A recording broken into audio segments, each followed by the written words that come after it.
বাংলাদেশে জিন্দা ওলি আছে, পীর আছে, এক কথায় অসাধারণ। সত্যবাদী, সদা সত্যবাদী, যারা জিন্দেগিতে অন্যায় করা নাই, যদি ছোটোখাটো ভুল করে থাকে তাহলে তাদের সততার কাছে তুচ্ছ নগণ্য। এবং তাদের মুরিদরা 5 ধাপে গিয়ে বর্তমানের সুশীল বাঙালি যারা সারাক্ষণ ইনস্টা ফেসবুক স্ক্রলে ব্যস্ত থাকে। এবং এই পীররা এতই সত্যবাদী, এতই সৎ, এত দেশপ্রেমিক যে পীররা যা বলবে, যদি বলে 1971 হয় নাই তো ওইটাই ঠিক, যদি বলে যে পাকিস্তান কোনো অন্যায় করে না তো ওইটাই ঠিক, যদি বলে 71-এ মানুষ মরা নাই ওইটাই ঠিক, কারণ তখন তো মানুষ ছিল না, তখন তো সব গরু ছাগল ছিল। মানুষ তো এখন সব এখন এখন বর্তমানের গুলা মানুষ, ওগুলো তো সব গরু ছাগল। তো সব ঠিক, মানে পীর যা বলবে তাই ঠিক। আর পীরগুলা কারা একটু শুনি। পিনাকি, ইলিয়াস, সার্ভিস, ও সার্জিস, হ্যাঁ, যাই হোক। তারপর হচ্ছে হলো হাসনাত, আরেকটা কি জানি, হাদি, আরও অনেকে আছে। তো পীরের জন্য মুরিদ কানবে, অনুসারীরা কানবে, এটা স্বাভাবিক, মেনে নিছি, ভালো কথা। আর সারাক্ষণ আল্লাহর গুণকীর্তন করে, মাশাল্লাহ, খুবই ভালো। তবে তারা এটা ভুলে গেছে যে এই যে আল্লাহ তাআলা আমাদের বলেছেন যে মুরিদদেরকে বলেছে যে পীর পূজা হারাম। আচ্ছা যাই হোক, এই সাইডে না যাই।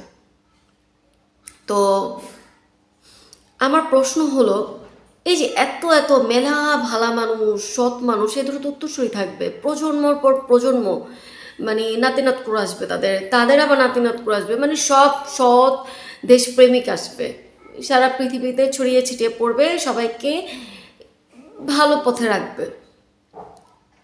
তো এখন কথা হচ্ছে, এত এত ভালা মানুষের ভিড়ে কিয়ামতটা কেমনে হবে?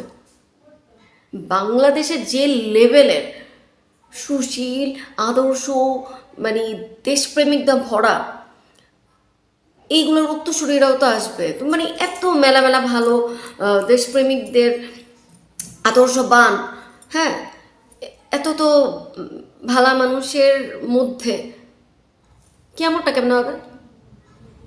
আর আমরা যারা আছি আমরা তো ধৈঞ্চা, হ্যাঁ। তো এই যে যারা ধৈঞ্চা পাবলিক, মানে রাজনীতির রত জীবনে জানি না, এইসব সাবজেক্টও ছিল না কোনো দিন, এখন একটু ভয় পাই যে বাংলাদেশটা আবার পাকিস্তান না হয়ে যাক, এই জন্য আর কি একটু কথা টথা বলি।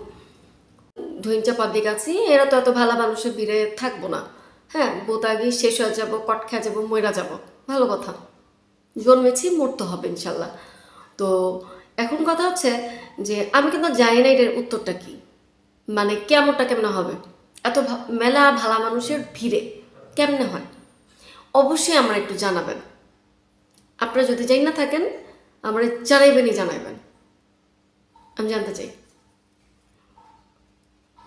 ওকে, তো এবার আসি সিরিয়াস কথাতে, যে দাজ্জাল যখন আসবে, দাজ্জালের আগমন যখন ঘটবে, তখন কিন্তু বেশিরভাগ মানুষ দাজ্জালকে সঠিক বলে মনে করবে, সত্য বলে মনে করবে, এবং গুটি কয়েক ইমান ধরে রাখবে, সত্যকে সত্য বলে জানবে, দাজ্জালের ফাঁদে পা দিবে না।